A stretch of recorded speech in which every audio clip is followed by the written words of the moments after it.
Tudo começou dia 6 de agosto de 1995 e terminou dia 19 de março de 2015, 20 anos depois.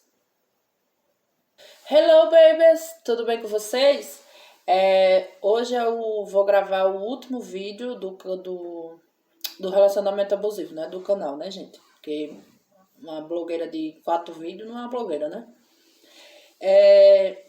Mas antes de tudo, eu vou pedir a vocês que se inscrevam no canal, que curtem, comentem, compartilhem com seus amigos, com seus inimigos, com suas sogras, seus sogros, seus vizinhos, seus parentes, quem você quiser.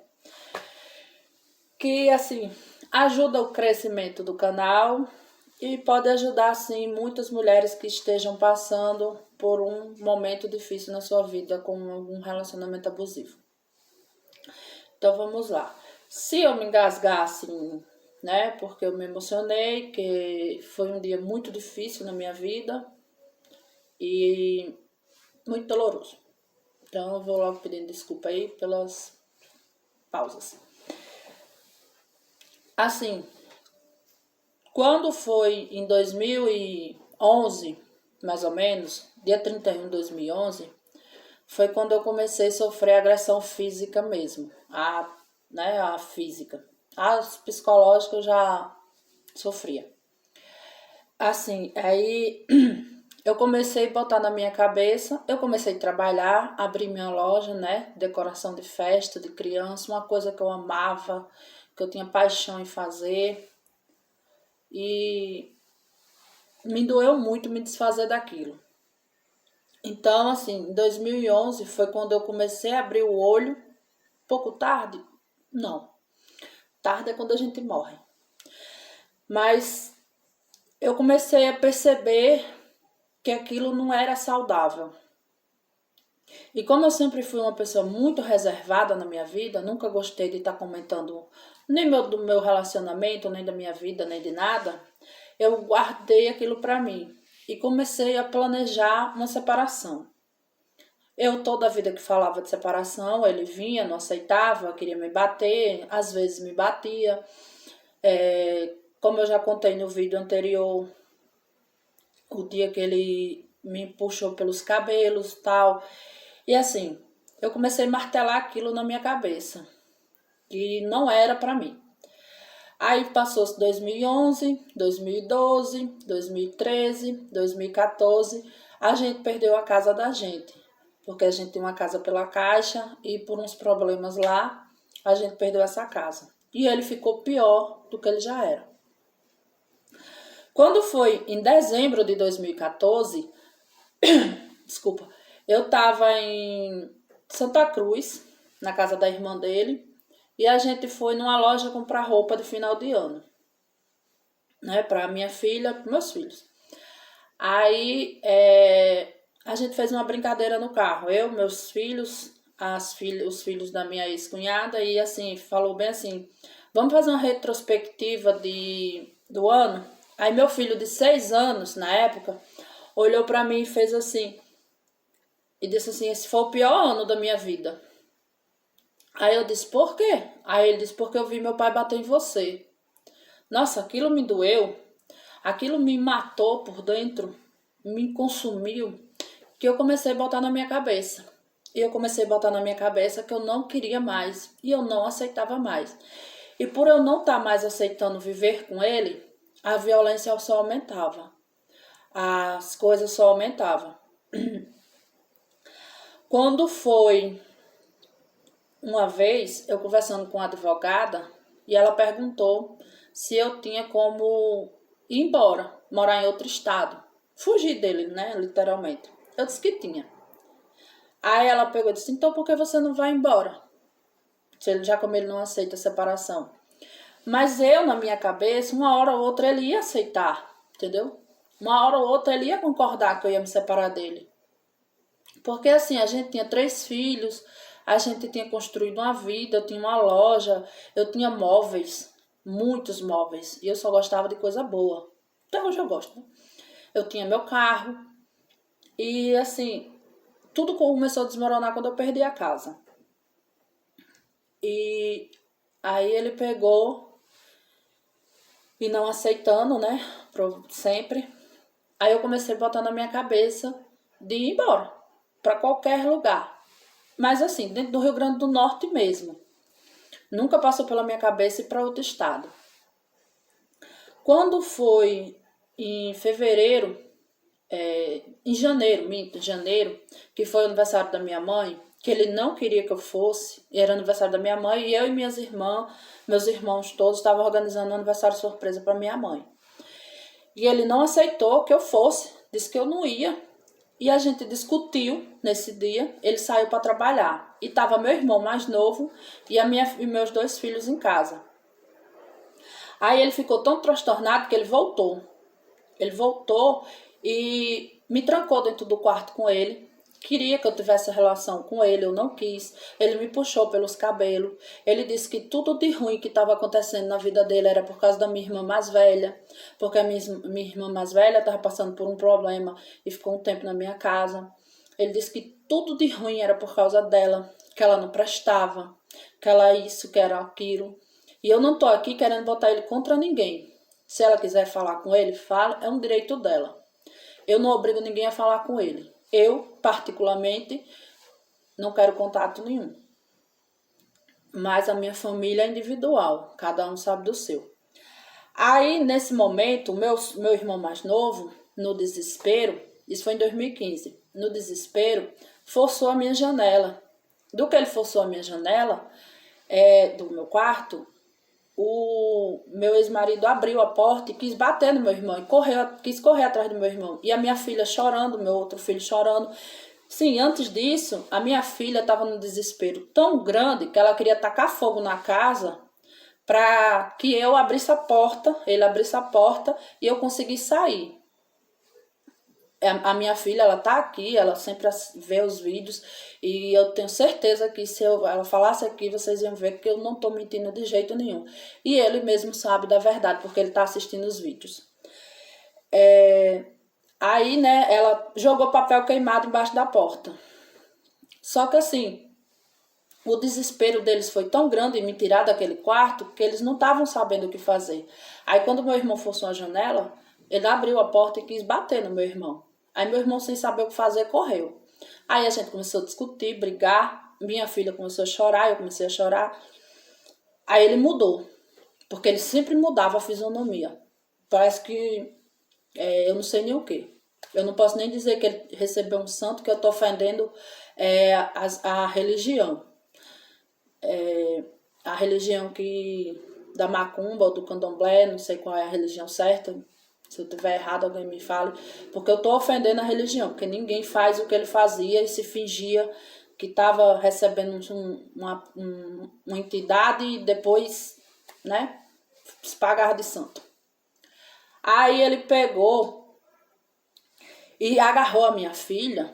E eu disse, vai embora, eu não aguento mais, tal. Aí ele pegou, agarrou minha filha, ficou agarrado com a minha filha. Aí saiu. No momento que ele saiu, eu peguei meus 2 filhos. Nisso, a irmã dele foi lá na minha casa, eu conversei com a irmã dele, expliquei uma situação a ela. Ela foi falar com ele para brigar, para ver se ele se aquietava. Ele brigou com a irmã dele, me xingou mais ainda, porque eu estava contando. Eu sei que ele saiu, eu peguei, fui para casa da minha mãe, que no outro dia era o aniversário da minha mãe. Fui para casa da minha mãe. Ele bateu lá, altas horas da noite. Aí eu não deixei ele entrar.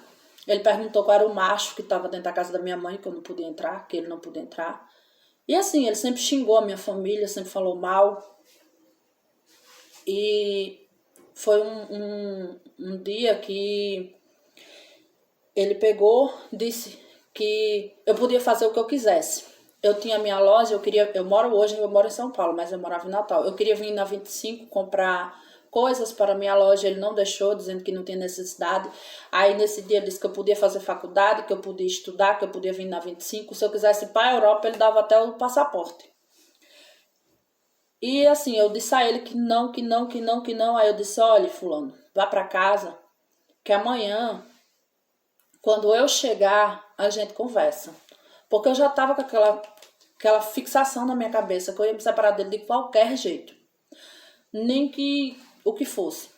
Beleza. Chegando em casa, desculpa. Chegando o outro dia, 6 horas da manhã, ele bateu lá na porta da minha mãe. E a minha mãe ficou sem graça de mandar ele embora, porque tava a minha família toda já, né? E ele chegou lá como se nada tivesse acontecido. Bonzinho, não bebendo, não fumando, que ele bebia e fumava, não bebia, não fumava, quieto. Se eu mandasse ele plantar bananeira, ele plantava. Se eu mandasse ele sair pelado, correndo no meio da BR, ele saía. No decorrer do dia, ele me chamou para ir buscar um carro do meu cunhado, que o meu cunhado tinha botado o carro dele para lavar. No meio do caminho, gente, é porque eu tô tão nervosa com esse assunto, que mexe muito, que eu tô contando, me atrapalhando. Antes, meu cunhado fez, vamos pegar meu carro. Aí ele me chamou ele. Aí ele disse, eu só vou ser deu se for. Aí eu disse, eu não vou. Ele disse, então também não vou. Aí meu cunhado fez, vamos, Deus, pegar meu carro, assim. Eu peguei e fui. Meu cunhado só desceu do carro, ele subiu a pista, quando a gente chegou no lugar. E passou, esse interior foi em Bom Jesus. Passou Bom Jesus, passou Tangará, passou outro interior, que eu não me lembro bem. Lá na frente, ele parou debaixo de uma árvore e começou a discutir comigo. E começou a discutir, e a gente discutindo, e a hora passando, e todo mundo aperreado, sem saber onde eu tava. E discutindo. Beleza. Sei que depois de muita luta, a gente voltou. Aí, quando a gente voltou, teve o aniversário da minha mãe, tudo. Ele quis ir embora. Terminou, né? E eu não queria vir. Aí ele pegou, botou meus filhos para falar comigo pra gente voltar pra casa. Aí meus filhos, vamos mãe, não sei o que. Peguei e vim. Quando eu cheguei em casa, aconteceu aquele fato que eu contei no vídeo anterior. Então tudo isso que aconteceu foi por um simples fato de eu não aceitar mais viver com ele. De eu não aceitar mais aquela vida que eu tava vivendo. Entendeu? E eu comecei a botar na minha cabeça que eu não ia mais ficar com ele. Podia dar o que desse, podia acontecer o que acontecesse, eu não ia mais viver naquele relacionamento. Eu transava com ele? Transava. Todo dia, todo santo dia. Porque ele me obrigava. Ele abria minhas pernas, porque prazer por ele eu não sentia. Tesão, ele quando me tocava eu tinha nojo, repulsa. Eu sentia como se eu tava... Não é como se eu estivesse sendo estrupada, porque eu estava sendo estrupada. Porque quando a mulher não consente, é estrupo. Então, todas as noites eu estava sendo estrupada pelo meu próprio marido. Porque eu não queria transar com ele, eu não queria ter relação com ele. E ele me obrigava. Aí ele, todos os dias, quando chegava, olhava o meu celular, com quem eu conversei, o que eu conversei, com quem eu falei, o Google, pesquisa do Google, Facebook, WhatsApp, eu não tinha Instagram nessa época, todo o meu celular ele fiscalizava. Ele escondeu o registro dos meus 2 filhos, com medo de eu ir embora e deixar os 2 meninos, levar os 2 meninos. E assim, a gente foi passar um dia na casa de uma cunhada dele. Ele quis transar comigo dentro da casa da cunhada dele, que não estava lá, entendeu? Eu não quis, ele me bateu, ele me deu um murro, que não pegou assim, entendeu? Então essas coisas, a minha irmã estava comigo no dia, né? Ficou com tanto medo que dormiu na minha casa nesse dia. Então eu botei na minha cabeça de fugir, já como ele não estava aceitando a separação, de fugir. Quando foi um dia, uma sexta-feira, estava eu e meus 2 filhos assistindo o último capítulo da novela Rebelde. Isso em 2015. Meus 2 filhos menores. A de 10, que na época tinha 10, e o menino de 7. Porque meu filho mais velho já era de maior e saía e nem sempre estava em casa. E ele também não sabia dessas coisas. Ele sabia algumas coisas, mas ele não sabia de tudo. E assim, ele olhou pra mim, esse meu filho mais velho, e disse, ou você toma uma atitude, ou tomo eu. Ou você se separa do meu pai, ou eu saio de casa. E chegou um dia que ele saiu mesmo. E assim, ele estava fazendo o quê? Fazendo coisas ilícitas. Não vou dizer o que é, mas fica aí. A polícia chegou na minha casa, invadiu a minha casa, Meus dois filhos me agarraram, ficaram com medo. O policial disse que eu ia perder a guarda dos meus filhos. Me chamou de cheirapó. Nunca usei droga na minha vida, graças a Deus. Eu vendi porque eu já tinha planejado tudo. Vendi as coisas da minha loja e eu tinha depositado o dinheiro. E o dinheiro tava só o papel do depósito dentro de uma latinha. Acharam, perguntaram de que era aquele dinheiro. Reviraram meu guarda-roupa. Meu guarda-roupa novo quebraram. Reviraram tudo. Ele só do sofá olhando. Ele nem para dizer assim, não, isso é meu. Ela não tem nada. Isso aí é meu, eu respondo. Ele ficou caladinho. Por quê? Porque ele não queria ser preso. Entendeu? Mas eu podia ser presa. Porque se a polícia tivesse achado qualquer coisa dentro da minha casa, eu era de maior. Eu tinha 33 anos. Eu ia ser presa. Até eu provar que era inocente, eu passei dias numa cadeia. E eu tinha horror. Não tenho, a presídio. Aí, aconteceu tudo isso, né? A polícia não achou provas de nada. Foi-se embora. Pegou meu nome, meus dados, pegou os dados dele, foi-se embora. Meus filhos chorando, dizendo que eu ia perder a guarda dos meus filhos. Aquela ameaça toda, né? Aquela coisa toda. E assim, eu tenho minha consciência limpa, graças a Deus. Eu não dormi, mandei ele embora. Ele disse que não ia. Eu não dormi. No outro dia, logo cedo, eu falando, se a polícia... eu disse, fulano, Flávio já é de maior. E se ele chega aqui, a polícia pega meu filho preso, vai preso eu, você, Flávio, até a gente provar que é inocente. Por que você não assumiu? Não, porque você sabe que a polícia ela faz essa coisa psicológica que é pra torturar, não sei o quê. Enfim, isso foi a gota d'água. Isso é só uma ponta do iceberg do que aconteceu de janeiro a março. Aí eu comecei a botar na minha cabeça que eu ia embora. E eu ia embora para Piracicaba, porque era onde a minha irmã morava. Só que assim, eu achei, né? Eu achei não, eu tinha certeza que ele ia atrás de mim, porque ele já morou em Piracicaba, ele sabia como chegar. Conversando com uma pessoa, que eu não vou citar nomes, essa pessoa foi e me ajudou. Essa pessoa disse, olha, eu conheço pessoas em Aracaju. Você quer ir para Aracaju? Eu disse, quero. Eu perdi tudo. Eu perdi minha casa, eu perdi meu carro, meus móveis, meu guarda-roupa eu tinha acabado de comprar. Minha cama, minha louça da cozinha que eu estava montando tudo de novo. Minha loja que era o meu sonho. Eu disse, eu não vou olhar para trás. Eu passo o que for, mas eu não vou olhar para trás. Eu vou embora. E nisso eu comecei a planejar com essas pessoas, que essas pessoas sabem quem elas são. E eu agradeço muito, muito mesmo. Mas eu não vou citar nomes, porque tem pessoas que ainda moram em Parnamirim. E eu não confio muito na pessoa, no meu ex-marido, no caso. Aí quando foi, na segunda, eu liguei para a pessoa que ia me levar no carro.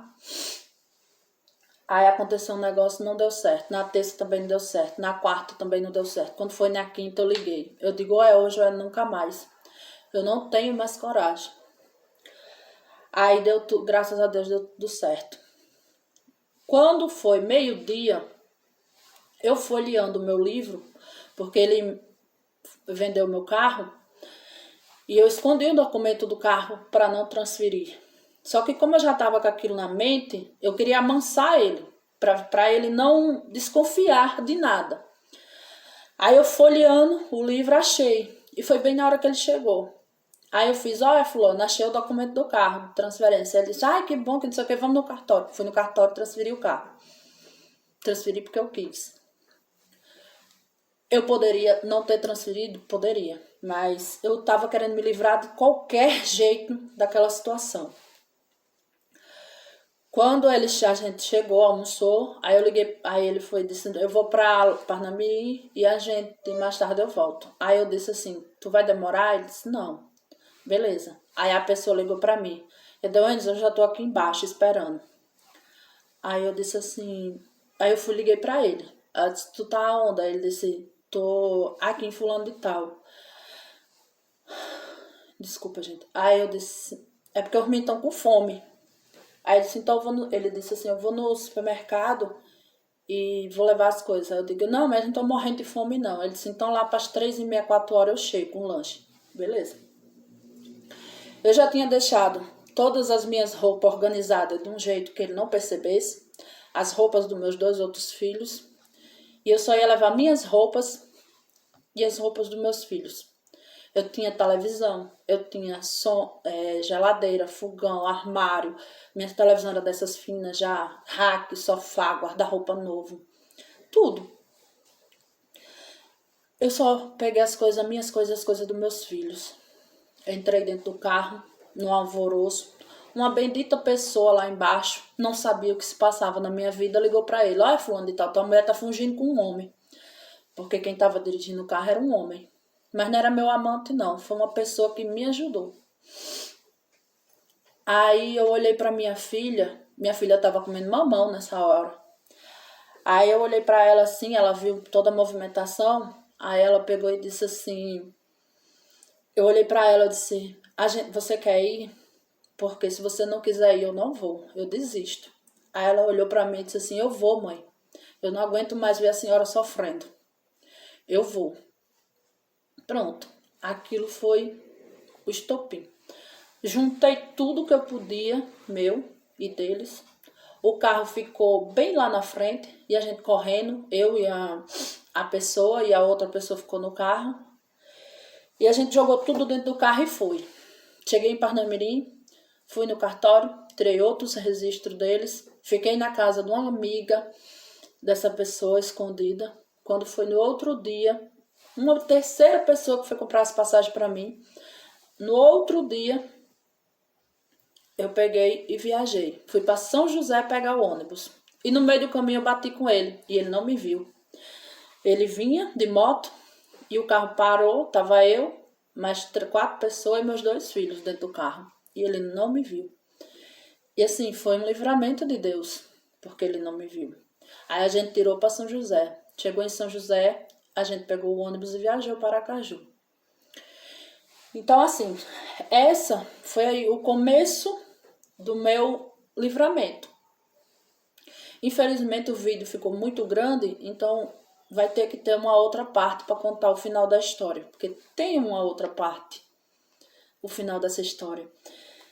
E assim, todo mundo do ônibus já sabia o que estava acontecendo, ele estava com a foto dele e tudo, sabia que eu estava fugindo. Antes disso, fui na delegacia, prestei ocorrência, só que como eu estava fugindo, eu não podia ficar na cidade. Eu não estava fugindo para outro estado, eu não podia ficar na cidade. Então, assim, eu não pude prestar queixa contra ele na Lei Maria da Penha. Mas quem puder, denuncie sim. Que ficar no estado, denuncie sim. Então, assim, eu peço a vocês que tenham um pouco mais de paciência, porque o vídeo fica muito longo. E o final dessa história eu conto, eu vou postar o outro vídeo amanhã. Não vou deixar para postar no domingo. Vou postar esse hoje e o final da história eu posto amanhã, porque senão fica muito complicado. Eu agradeço de coração vocês terem assistido todos os vídeos, as pessoas que estão me dando forças para continuar falando e agradeço, me dando forças para me incentivando a incentivar outras pessoas. Porque nem tudo é a morte. Tem saída sim. E se você estiver sofrendo abuso sexual, moral, físico, psicológico do seu companheiro, denuncie 180 e não deixe impune. Não se cale. Fale. Abra a boca. Bota a boca no trombone. Beijo a todos e tchau.